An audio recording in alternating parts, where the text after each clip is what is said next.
السلام علیکم دوستوں، میرا نام عارف ہے۔ امید ہے سب خیریت سے ہوں گے۔ دوستوں، آج کی جو یہ ویڈیو ہے یہ بہت امپورٹنٹ اور بہت دلچسپ ٹاپک کے اوپر ہے۔ آپ سب جانتے ہیں جو ہمارے نبی پاک صلی اللہ علیہ وآلہ وسلم تھے، ان کی جو ذات مبارکہ ہے وہ ہمارے لیے ایک کامل نمونہ ہے، چاہے عبادات ہو، معاملات ہو، اخلاقیات ہو، امن ہو، جنگ ہو، قیادت ہو، کسی بھی معاملے کو آپ دیکھ لیں تو ہمیں جو ہے آپ کی کامل شخصیت سے رہنمائی ملتی ہے۔ بٹ جو سیرت کی زیادہ تر کتابیں ہیں ان میں چونکہ اخلاقیات کے اوپر زیادہ زور دیا جاتا ہے، یا لٹریچر بچوں کو سکولز میں پڑھایا جاتا ہے، یا جو مساجد میں خطبات دیے جاتے ہیں تو زیادہ تر اخلاقیات، تعلیمات اور دیگر جو پہلو ہیں ان پہ فوکس کیا جاتا ہے۔ تو ایک بہت ہی امپورٹنٹ، انٹرسٹنگ اور بنیادی اسپیکٹ جو ہمارے نبی پاک صلی اللہ علیہ وآلہ وسلم کی زندگی کا ہے وہ جوانوں کے سامنے اتنا واضح نہیں ہے، تو میں نے سوچا کہ اس پہ جو ہے آپ کے ساتھ کچھ معلومات شیئر کروں۔ دوستو، دو واقعات آپ کے ساتھ شیئر کروں گا۔ پہلا واقعہ ایک ابو جہل، آپ نے نام سنا ہوگا، بہت خونخوار، درندہ، ظالم قسم کے انسان تھے، اور اس کے ایک ہم عصر کے مطابق وہ جو ہے چھوٹے قد کے بہت مضبوط انسان تھے۔ ان کی زبان جو ہے، کہتے ہیں کہ ان کی نظر جو ہے وہ لوہے کی تھی، ان کا چہرہ لوہے کا تھا، اور ان کو زبان بھی لوہے کی تھی، یعنی کہ وہ اتنا مضبوط اور ایک جو ظالم قسم کا انسان تھا وہ۔ کہتے ہیں کہ جب ابھی نبوت نہیں ملی تھی ہمارے نبی صلی اللہ علیہ وآلہ وسلم کو، تو جس طرح عرب کا کلچر تھا، ایک کشتی کے مقابلے میں نبی پاک صلی اللہ علیہ وآلہ وسلم نے ابو جہل کو اتنے زیادہ زور سے زمین پہ مارا تھا، ان کے گھٹنے پہ ایک نشان آیا تھا، اور کہتے ہیں کہ مرتے دم تک وہ ان کے گھٹنے پہ وہ نشان موجود رہا۔ اس سے واضح ہوتا ہے کہ ہمارے نبی جو ہے وہ کتنے مضبوط یا جسمانی طور پہ ایک ویل بیلنس اور پاورفل انسان تھے۔ اچھا، سیرت میں یہ بھی آتا ہے کہ جو نبی پاک صلی اللہ علیہ وآلہ وسلم تھے، ان کے جو یہ شولڈر ہے یہ بہت چھوڑے تھے، بال ان کے یہاں یہ کانوں کے نیچے تک ختم ہو جاتے تھے، گھنگریالے یہاں پہ ہو کے ختم ہو جاتے تھے۔ ان کی بڑی بڑی آنکھیں تھیں، ہائٹ ان کی جو ہے بالکل پرفیکٹ ایک بیلنس ہائٹ تھی، جس کو ہم ڈیزائرڈ ہائٹ کہہ سکتے ہیں، بالکل ایک ویل بیلنس جو ہے ان کی باڈی تھی، اور وہ بہت زبردست پرسنالٹی تھی۔ کوئی وہ ویک قسم کے انسان نہیں تھے، جس طرح اکثر ہمیں واقعات سے ایک امیج بنتا ہے کہ جس طرح کوئی خاتون کچرا پھینکتی تھی یا باقی جو معاملات ہوتے تھے، بٹ وہ اس طرح کی کمزور انسان نہیں تھے، بہت یعنی کہ جسمانی طور پہ بھی بہت بیسیکلی جو ہے ایک فٹ انسان تھے۔ اچھا، آپ سب کو پتہ ہوگا جب نبوت کا دعویٰ کیا، جب نبوت ملی تو جو کمزور مسلمان ان کے سپورٹ میں آ گئے تھے، انہوں نے جو مسلمان ہو گئے تھے تو ان پہ بڑا ظلم ہو رہا تھا۔ عمار بن یاسر، جس طرح ان کی پوری فیملی، پھر بلال رضی اللہ تعالیٰ عنہ یا باقی جو صحابہ تھے، ان پہ ظلم ہو رہا تھا۔ جو ہمارے نبی تھے تو کہتے ہیں کہ دو وجہ سے جو ہے ان کو نقصان نہیں پہنچایا گیا۔ کوئی شک نہیں اس میں کہ ان کا قبیلہ سٹرونگ تھا، بنو ہاشم، اور جو ہے کفار کو ڈر ہوتا تھا کہ جب اگر ہم نقصان پہنچائیں گے تو ہم سے بدلہ لیا جائے گا۔ بٹ دوسری وجہ جو ہے وہ یہ بتائی جاتی ہے کہ چونکہ جنگ آمنے سامنے کے ہوتے تھے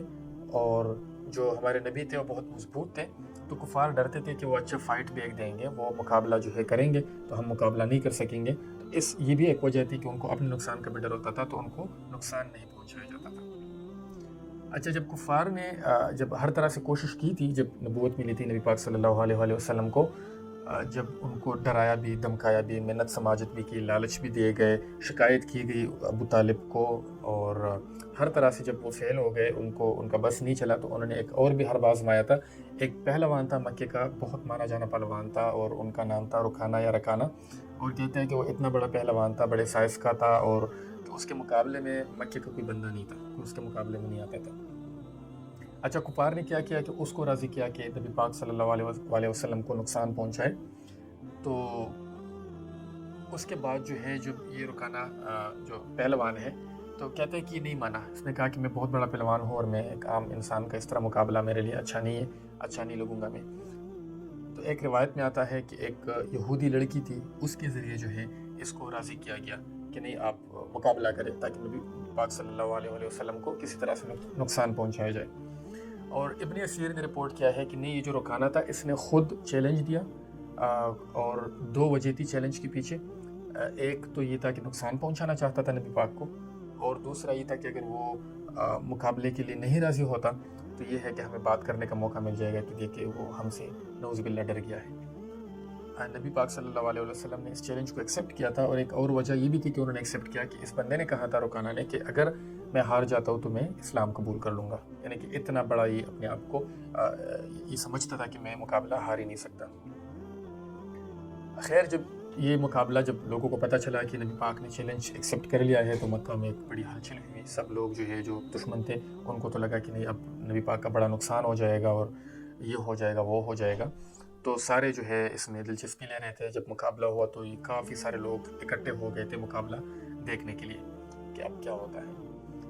خیر جب مقابلہ شروع ہوا تو یہ جو رکھانہ تھا جو دیو ہیکل قسم کا ایک بڑا وحشی انسان تھا تو کہتے ہیں کہ بہت بڑی بڑی باتیں کر رہا تھا کہ میں یہ کر سکتا ہوں, میں وہ کر دوں گا, میں وہ کر دوں گا. اور جو نبی پاک تھے تو وہ کہتے ہیں کہ بالکل خاموش تھے, بالکل جس طرح کول کام, یعنی کہ کوئی ان کو ٹینشن نہیں تھی, ریلیکس ہو کے جو ہے وہ کھڑے تھے.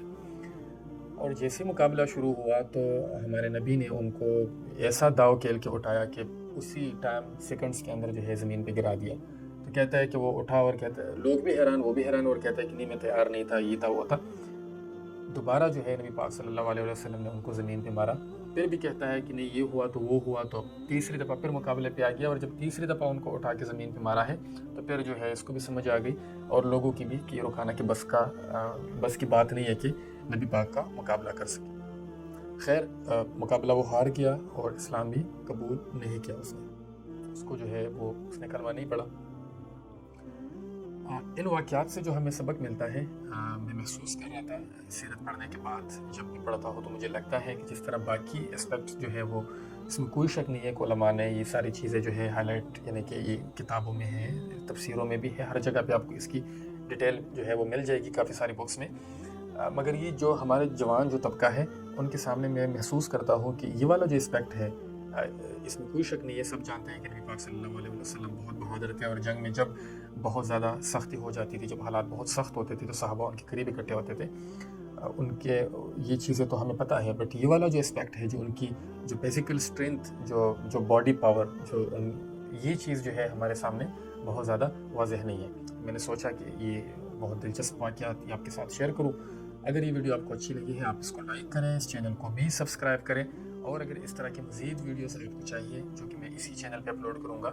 تو اس کے لیے جو ہے لازمی اس چینل کو سبسکرائب کریں تاکہ وہ آپ کو مل جائے. اپنا بہت سارا خیال رکھیے. اللہ حافظ.